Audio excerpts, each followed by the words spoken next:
À toutes et à tous, je suis accompagné par deux officiers supérieurs de la gendarmerie, le colonel Procédès, qui est le nouveau commandant de la section de recherche de Grenoble, qui a pris ses fonctions le 1er août, donc un premier dossier sensible qu'il a eu à traiter, et l'adjoint au commandant du groupement de la gendarmerie départementale de l'Isère, puisque ce sont l'ensemble des gendarmes de l'Isère qui ont été amenés à traiter ce dossier. Les faits, tout d'abord. Villeneuve de Marcq, mercredi 6 août. Le maire de la commune est en train d'enlever du lierre sur la voie publique de son mur qui donne sur la voie publique. Il est 16h30. Il note le passage d'un véhicule.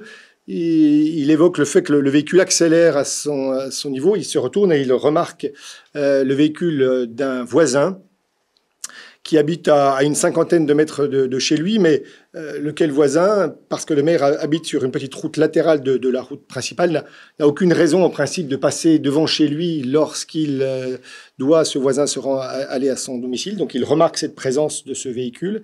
Et puis très peu de temps après, il note que cet homme arrive très rapidement à son niveau et il est aussitôt, sans qu'il ait frappé, sans qu'il y ait le moindre échange verbal entre les deux, frappé au niveau du thorax et frappé au niveau du bras parce qu'il va se défendre immédiatement. Les médecins légistes sur ces blessures objectiveront deux plaies au niveau de l'air cardiaque, au niveau du thorax côté gauche, plaie pénétrante au niveau du deuxième espace intercostal gauche et plaie pénétrante au niveau du 6e espace intercostal gauche.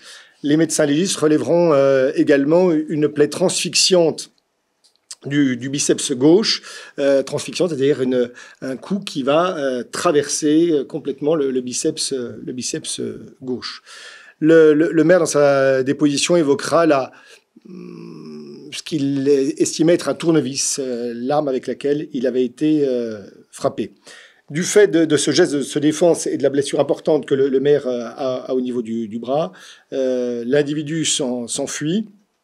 Une voisine intervient parce qu'elle entend le maire crier, appelle le fils du maire qui habite à quelques encablures de là, et le fils vient aussitôt au secours de son père. Il compose le 18, il appelle les pompiers.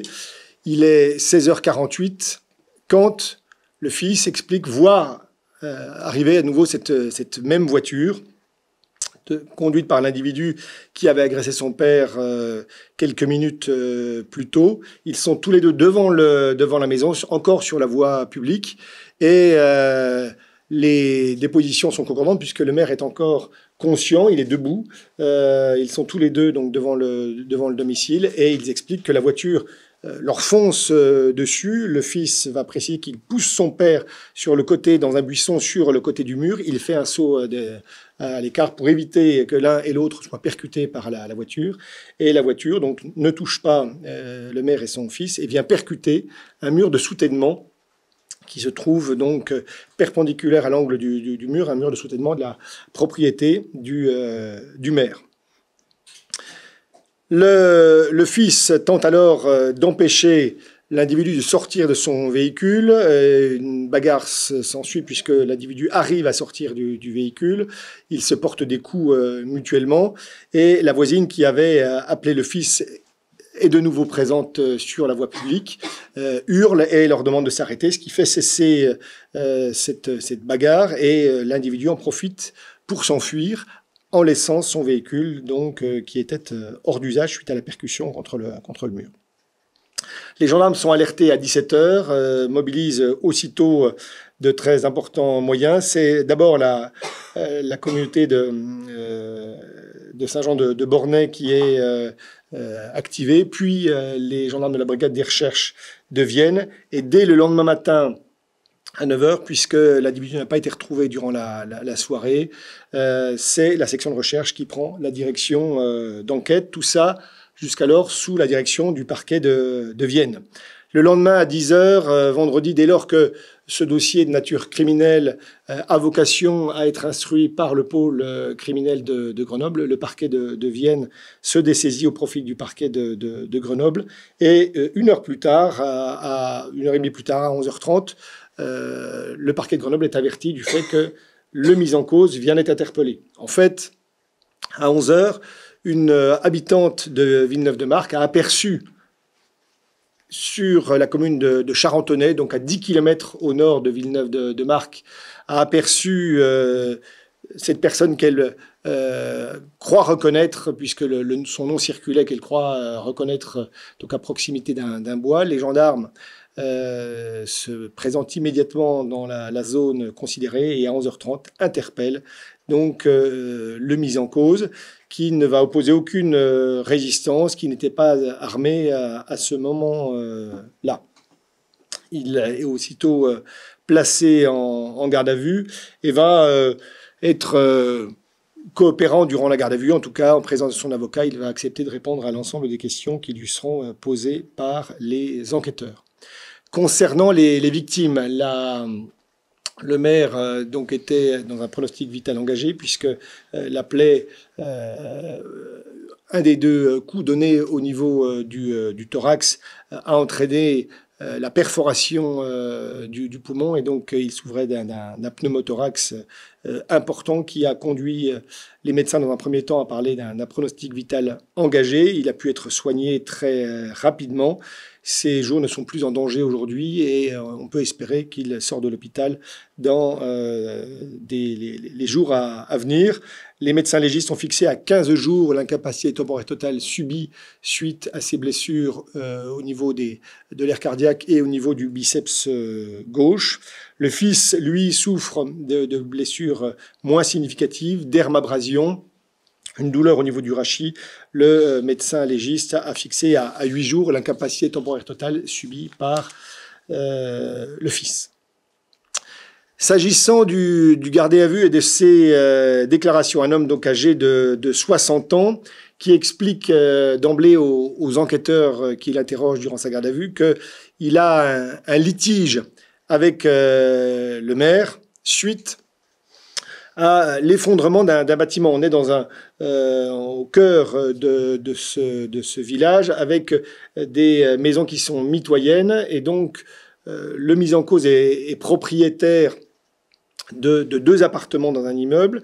Il y a un 3e appartement qui appartient à un tiers, et puis la mairie est propriétaire des combles et propriétaire d'un bâtiment contigu, un ancien commerce, sur lequel la mairie avait des projets éventuellement de pouvoir réinstaller d'autres commerces. Malheureusement, ce bâtiment qui a été racheté avait une toiture vétuste, et une partie, suite à des intempéries, une partie du toit s'est effondrée et a endommagé un abri de jardin qui appartenait aux mises en cause. Ce litige, qui remonte à 2022, s'est enquisté. Il n'y a pas eu de solution trouvée. Monsieur le mis en cause a saisi le tribunal judiciaire de Vienne d'une procédure de référé qui a été orientée vers une procédure amiable pour essayer de trouver un accord entre la mairie et cet homme. La mairie a proposé une indemnisation pour les dommages subis à cet abri de jardin, somme qui a été jugée non suffisante par cette personne, et donc la situation à ce jour n'était pas réglée. La dégradation de l'abri de jardin n'avait pas été indemnisée, ce qui manifestement a généré chez cet homme un sentiment d'injustice. Ce qu'on peut constater en tout cas, c'est que suite à l'échec de cette procédure d'indemnisation, il n'avait pas assigné la mairie devant le tribunal judiciaire pour obtenir judiciairement les sommes auxquelles il prétendait avoir droit. En tout cas, manifestement, il a, au lieu de saisir la justice, tenté de se faire justice lui-même en procédant depuis 3 mois à des travaux au niveau de l'immeuble pour privatiser la cour qui permet l'accès à l'immeuble donc, qui appartient, dans lequel un autre propriétaire a un appartement, et la mairie, sans aucune déclaration au permis de construire et sans accord des copropriétaires. Il a construit un portail qui commande l'accès à l'ensemble de ce bâtiment. Le maire lui a écrit pour lui demander de faire cesser ses travaux. le mis en cause a continué ses travaux. Et donc, le constatant, le maire a fait dresser un procès-verbal pour objectiver donc l'achèvement de ces travaux qui apparaissaient illégaux à l'élu. Ça, c'est il y a 2 mois, et manifestement, ce procès-verbal est quelque chose qui est venu cristalliser encore plus ce sentiment d'injustice ressenti par le mis en cause. Dans les auditions et dans ce qu'il a déclaré aux enquêteurs, on voit bien ce vécu qu'il habite. Il a déclaré « Je pense qu'il veut racheter mon terrain ». C'est le maire dont il parle. Il paraît qu'il a 80% du village. Je rappelle que Villeneuve-de-Marcq, c'est un village qui compte 1171 habitants. Et il n'a cessé de répéter durant les 3 auditions opérées durant sa garde à vue qu'il était victime d'une injustice. Le 6 août, il passe devant chez le maire, mais j'insiste, ça ne peut être qu'un geste volontaire puisque il n'a aucune raison, c'est une petite ruelle qui ne dessert que quelques maisons, dont celle du maire. Il n'avait aucune raison objective de passer devant chez le maire. En tout cas, il passe devant chez le maire le 6 août après-midi. C'est à cette occasion que le maire dit avoir l'impression qu'il accélère à son niveau. Toujours est-il que lui explique qu'il a regardé le maire et qu'il a considéré que le maire l'avait regardé, je cite, avec un sourire sadique. Et donc, c'est là aussi quelque chose qui va revenir plusieurs fois durant ses dépositions. Il explique qu'il rentre chez lui et, je le cite, « Je ne sais pas ce qui s'est passé, c'est l'accumulation des choses qui m'a fait péter un plomb. Il y a eu une rupture dans mon esprit, c'est toujours ces mots. J'ai fait ça machinalement. Ça a été un enchaînement. J'étais victime d'une injustice. » Ce sont ces mots. En tout cas, ça va le conduire à se saisir d'une ferraille dans son atelier, un morceau de ferraille, donc pas un tournevis, et de remonter à pied cette fois en direction de chez le maire. Et le maire est toujours en train d'enlever son lierre sur la voie publique et il le frappe aussitôt. Lui dit « Je le frappe à l'omoplate ». Il ne reconnaît pas l'avoir frappé au niveau de l'air cardiaque, comme cela est objectivé par le constat des médecins légistes. Il considère qu'il n'avait aucune intention de toucher un organe vital et qu'il n'avait aucune intention homicide. En tout cas, suite au geste de défense du maire, il rentre chez lui et il reprend sa voiture, je le cite toujours, pour voir ce que j'avais fait, pour voir l'ampleur du mal que j'avais pu commettre. Il revient donc, il est 16h50 devant le domicile, et là, il considère que le maire et son fils se sont jetés, ce sont ces termes, jetés sur ma voiture, et que pour les éviter, il a donné un coup de volant qui l'a amené à percuter le mur de soutènement du mur de la propriété du maire de Villeneuve-de-Marcq. Il arrive à s'enfuir et il explique donc se changer très rapidement à son domicile, mettre une tenue qui va lui permettre d'aller dans les bois et il s'enfuit ensuite dans les bois où il va errer pendant un peu plus de 36 heures jusqu'à son interpellation à 11h30 le 8 août. Ce qui sera noté d'ailleurs par les enquêteurs, c'est qu'il est couvert de petites dermabrasions, il expliquera, enfin de griffures, qu'il a dû traverser des mûriers, se jeter même dans des mûriers pour éviter d'être vu lorsque des voitures passaient, qui explique donc ces blessures cutanées qui vont être retrouvées sur l'ensemble de son corps. Il a expliqué donc aux enquêteurs qu'il était conscient de ce qu'il avait fait, tout en répétant qu'il n'avait aucune intention homicide. Les premiers coups, il n'a pas frappé, selon lui, dans une zone vitale. Et ensuite, sur l'épisode de la voiture, c'est les victimes qui sont les auteurs en s'étant jetés sur la voiture et qui l'ont conduit à faire un écart. Il n'avait aucune intention, selon lui, de leur foncer dessus. Il admettra pour autant qu'il a, je le cite là encore, qu'il n'avait pas fait quelque chose de correct, mais toujours en justifiant son comportement par le fait qu'on l'avait, je le cite encore, poussé à bout. S'agissant enfin de la personnalité du mis en cause, comment se fait-il que cet homme ait pu commettre des faits d'une telle gravité. C'est un homme âgé de 60 ans qui est né en Algérie, mais qui, très jeune, s'est installé en France avec ses parents. D'ailleurs, le reste de sa fratrie est né en France. Il n'a plus la nationalité algérienne. Il est français de nationalité, puisque depuis son plus jeune âge, il vit en France et qu'il s'y est durablement installé. Il a grandi à Luxeuil-les-Bains en Haute-Saône et a vécu le premier temps de sa vie professionnelle en Franche-Comté avant de s'installer en Isère. C'est un homme qui n'a pas d'antécédents judiciaires, qui a toujours travaillé. Il a obtenu un BTS de dessinateur industriel. Il prétend, ça sera vérifié, notamment avoir travaillé de nombreuses années chez Valeo, l'équipementier automobile, et être à l'origine de plusieurs brevets déposés par cet équipementier automobile. Il faudra vérifier ce point. En tout cas, suite aux soucis rencontrés par la société Valeo dans les sites qu'elle possède en Isère, il a perdu son travail en 2021 et depuis, il a exécuté quelques contrats à durée déterminée. C'est un homme qui avait plutôt réussi dans la vie puisqu'il est propriétaire de 4 appartements, 2 à Bourgoin-Jallieu qu'il loue, 2 à Villeneuve dans cet immeuble dont j'ai parlé, un qu'il occupe et puis un qu'il loue.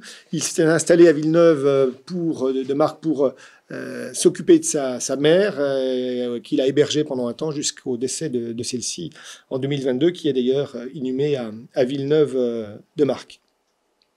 Depuis qu'il est moins de fait occupé par son travail, il s'est mis à l'écriture de livres. Il a publié deux livres à compte d'auteur, un sur l'instrumentation des véhicules autonomes, un autre sur la formation sur l'intelligence artificielle. Ces 2 livres à compte d'auteur qui sont achetables quand on consulte Internet. Et puis, il était en train de rédiger un nouveau livre sur, je cite, « la psyché des machines vivantes ». En tout cas, ce qui est saillant au travers des auditions du gardé à vue, c'est vraiment un vécu persécutif et une tendance à la réinterprétation de ce qu'il vit. Je l'ai dit tout à l'heure, il considère que le maire est propriétaire de quasiment 80% du village. Sa sœur a été retrouvée décédée, pendue dans son appartement en avril 2025. Manifestement, à Saint-Étienne, il a été considéré que ce corps était là depuis de très très nombreux mois pendu, ce qui dénote une absence totale de contact entre cette femme et sa famille. Et pour autant, monsieur considère aujourd'hui qu'elle a été assassinée parce qu'elle avait un problème avec son bailleur. On a retrouvé sous son oreiller 2 couteaux. Et il a expliqué aussitôt aux enquêteurs que ces couteaux étaient positionnés pour se défendre si, je le cite, on veut me faire la même chose qu'à ma sœur. Il évoque également une surveillance du maire, soit exercée directement, soit exercée par des administrés. Donc un vécu réellement persécutif évoqué par le gardé à vue. Sur ses relations affectives, c'est un homme qui est sans enfant, qui n'a jamais eu de relations affectives suivies. Les enquêteurs ont simplement retrouvé un courrier à son domicile où il était inscrit « Andrea, donne-moi ton cœur ». Et donc, les enquêteurs l'ont questionné sur ce courrier. Et il a répondu qu'Andrea, c'était un nom fourni par une intelligence artificielle. Et donc, voilà, quelque chose qui ne recouvrait aucune réalité concrète. Voilà ce que je peux vous dire à cette heure. La garde à vue a été élevée ce matin et donc il a été déféré au parquet à 9h. Il est en cours d'interrogatoire par le magistrat instructeur suite au réquisitoire introductif qui a été pris par le parquet de Grenoble. 2 qualifications différentes, une double tentative de meurtre sur personne dépositaire de l'autorité publique, les faits de 16h30, les coups donnés avec ce morceau de ferraille dans l'air cardiaque au maire, Et puis 16h50, le fait qu'on ait foncé délibérément sur le maire. En tout cas, c'est la vision du parquet à cette heure. La question pouvait se poser de la préméditation et d'une qualification d'assassinat, puisque il se dote de cet objet métallique. Il va au contact du maire et il le frappe sans aucune discussion. Mais j'ai préféré retenir cette qualification de tentative de meurtre sur personne dépositaire de l'autorité publique, parce que c'est vraiment le maire en sa qualité qui est visé, et ces deux faits, l'assassinat ou le meurtre sur personne dépositaire de l'autorité publique, sont réprimés l'un et l'autre de ces crimes de la réclusion criminelle à perpétuité. S'agissant du fils, j'ai visé au réquisitoire introductif la tentative de meurtre qui suit un crime précédent.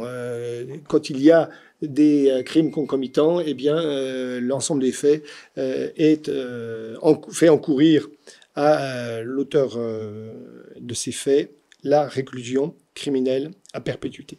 L'interrogatoire donc est en cours, il n'est pas terminé, donc je diffuserai un communiqué de presse une fois que l'interrogatoire sera terminé pour vous préciser quelle est la qualification retenue sur la base du réquisitoire introductif par le magistrat instructeur, puisqu'il peut requalifier les faits comme il le souhaite.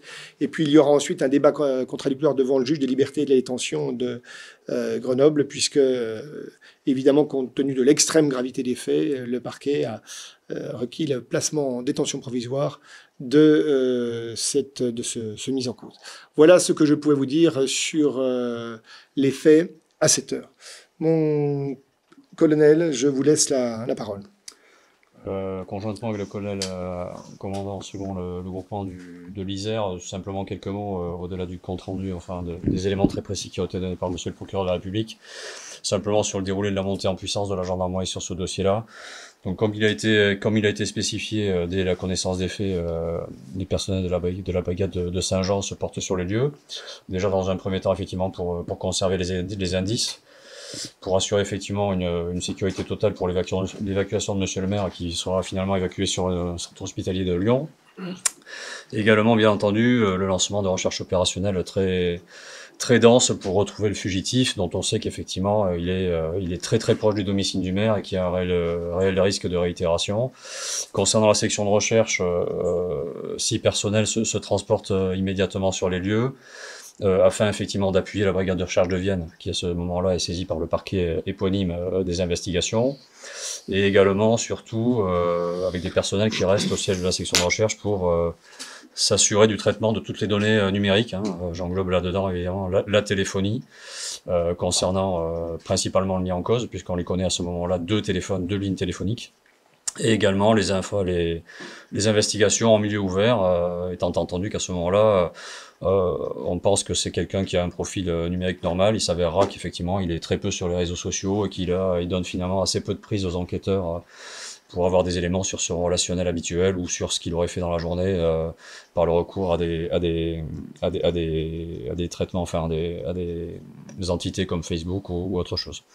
Donc il s'avère rapidement que les deux téléphones dont il était titulaire, il n'en est pas porteur, puisqu'ils sont assez rapidement retrouvés en perquisition.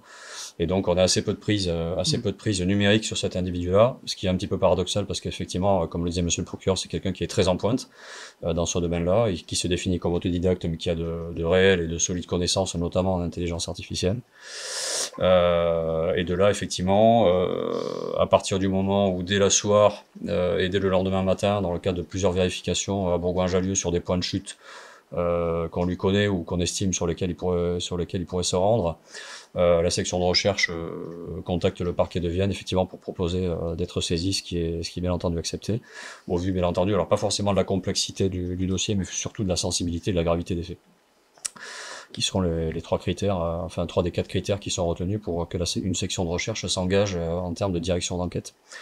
On muscle bien entendu le dispositif dès le lendemain matin pour assurer tout ce qui est contact avec les familiers. Il s'avérera qu'effectivement on a assez peu de prise sur les deux frères qu'on lui connaît effectivement, qui sont assez peu enclins à venir nous voir et nous donner des éléments.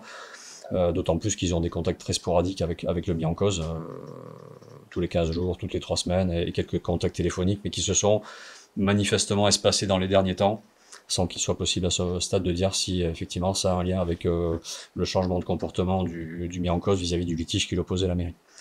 Donc le dispositif est musclé, on fait plusieurs vérifications en divers points du territoire, notamment, enfin tout est concentré sur Rhône-Alpes, hein, dans le 74, principalement à Bourgoin, aussi à Givors, puisqu'on a effectivement une personne qui prend attache avec lui à plusieurs reprises, bien qu'il ait plus ses téléphones avec lui pour s'enquérir de ses nouvelles. Ces vérifications s'avèreront négatives. Et finalement, comme le décrivait très bien Monsieur le procureur de la République, c'est une riveraine qui connaît effectivement le fond de l'affaire, puisqu'elle connaît à la fois le mis en cause et la victime, qui nous le désignera comme déambulant sur la voie publique sur la commune de Charentonnet. De là, le dispositif est rapidement mis en place et le fugitif se rend aux gendarmes sans résistance. Il sera retrouvé porteur de son permis de conduire français, ce qui nous permet effectivement de vérifier son identité, au-delà des images qu'on avait récupérées dans le cadre de l'enquête, notamment auprès de la préfecture, pour l'établissement de ces pièces d'identité françaises. La garde à vue se déroule bien, je ne reviendrai pas sur les éléments qui ont été communiqués par monsieur le procureur concernant la psychologie estimée à ce stade du mis en cause. Il était très calme avec les enquêteurs, et il est très poli, il a montré le visage de quelqu'un qui effectivement dément certaines parties des faits qui lui sont reprochés, mais est conscient par contre de leur portée, très clairement. C'est quelqu'un de très intelligent, qui répond aux questions de manière précise, parfois en s'attardant sur des points un petit peu insignifiants et en tournant autour de ces points-là, alors qu'effectivement c'est pas le sujet principal. Mais en tout état de cause, il a donné effectivement tous les éléments concernant la matérialité des faits au cours de son audition. Et comme le rappelait Monsieur le procureur de la République, les éléments constitutifs ne font pas débat à ce stade. En tout cas, c'est une très grande satisfaction que le mis en cause ait pu être interpellé avant une possible sortie de l'hôpital du maire, parce que le maire avait fait état, bien évidemment, de sa grande anxiété quant au risque de renouvellement des faits si ce fugitif était encore en vie. Et quand on mesure au vu de ses déclarations, ce qui l'a motivé à agir, effectivement, le risque de réitération était potentiellement élevé. Donc c'est particulièrement satisfaisant qu'il ait pu être interpellé à bref délai. Colonel, d'autres choses à ajouter? Non, c'est juste préciser que l'engagement du dispositif a été fait immédiatement. Le commandant de compagnie de Vienne, qui était ce jour-là en inspection sur la communauté de brigade locale, a pu être présent tout de suite et prendre en compte le dispositif avec une montée en puissance très rapide, puisque très rapidement 46 personnels ont été engagés sur zone de manière à pouvoir suivre toutes les pistes et assister la brigade de recherche et les autres acteurs de la problématique. Très rapidement, on a préparé aussi d'autres moyens à mettre en œuvre. On a fait venir des chiens Saint-Hubert de manière à essayer de retrouver les pistes de fuite, chiens de piste aussi. On a préparé l'hélicoptère, les drones, etc. que nous n'avons pas utilisés par manque d'orientation ou de précision sur la zone de destination. Et ensuite, au fur et à mesure que les heures se passaient, un système de recherche, un escargot, allant du plus proche au plus large, a été mis en place de manière à s'assurer de la non-présence de l'individu à proximité. Et comme on le voit bien, plus on avançait, plus l'individu s'éloignait, et on le retrouve donc 36 heures après à pratiquement 10 km de la zone d'action. Mais avec un homme qui se change après les seconds faits, met une tenue, je vais dire commando, en tout cas pour être vraiment en capacité de ne pas se blesser en forêt profonde, qui prend le soin de ne pas avoir ses téléphones portables, qui n'utilise jamais sa carte bancaire, etc. D'ailleurs, il expliquait qu'il commençait à avoir des hallucinations parce qu'en ne mangeant pas pendant 36 heures, il commençait à être en difficulté. Voilà ce qui peut être dit. Quelques questions? Oui, j'ai une question. Je pense qu'il n'a pas eu encore le temps de voir un psychologue. Non, durant le... Est-ce qu'on peut envisager que cette personne soit atteinte d'une maladie mentale? Alors, ça, c'est précisément l'intérêt d'une information judiciaire. Durant le temps de la garde à vue, on peut éventuellement envisager des examens très, très lacunaires, parce que vraiment très contraints par le temps, quand il y a un jugement, une comparution immédiate qui est envisagée. Là, on part sur du temps long. C'est une information judiciaire qui est en cours. Si cette qualification criminelle est retenue tout au cours de la formation judiciaire, c'est une cour d'assises qui aura vocation à juger ces faits-là. Donc, on est sur du temps long, effectivement, avec l'organisation d'expertise psychologique, d'expertise psychiatrique par le magistrat instructeur. Et c'est à ce moment-là qu'on pourra avoir une vision des faits. La question qui sera centrale de la personnalité de l'individu et de sa responsabilité, parce que c'est cela qui est en jeu, avec la possibilité d'une altération ou d'une abolition du discernement. L'abolition, là encore, je ne suis pas psychiatre et c'est eux qui se prononceront sur ce point, mais en tout cas, l'individu a pu très clairement expliquer ce qu'il avait fait, et il explique d'ailleurs qu'il était conscient de ce qu'il avait fait, donc on n'est a priori pas dans un tableau d'abolition du discernement sur l'altération éventuelle au travers du vécu persécutif. Eh bien ça, effectivement, c'est les experts qui pourront nous en parler après l'avoir examiné à plusieurs reprises durant le cours de l'information judiciaire. Le conflit qu'il y a entre le maire et le mis en cause, il n'y a pas des biens personnels du maire qui sont dedans, c'est bien la mairie. Absolument, alors d'ailleurs, c'est le tribunal judiciaire et pas le tribunal administratif qui avait été saisi, parce que c'est un bien privé de la mairie, c'est un commerce qui est racheté puisqu'il avait fermé, avec ses volontés des mairies parfois de redynamiser le tissu local. Bon, avec finalement des dégradations graves dont va être victime ce bâtiment, mais c'est un bien privé de la mairie, rien à voir avec les biens personnels du maire. Oui. Peut-être que ça m'est échappé, mais est-ce que le mis en cause a manifesté des regrets?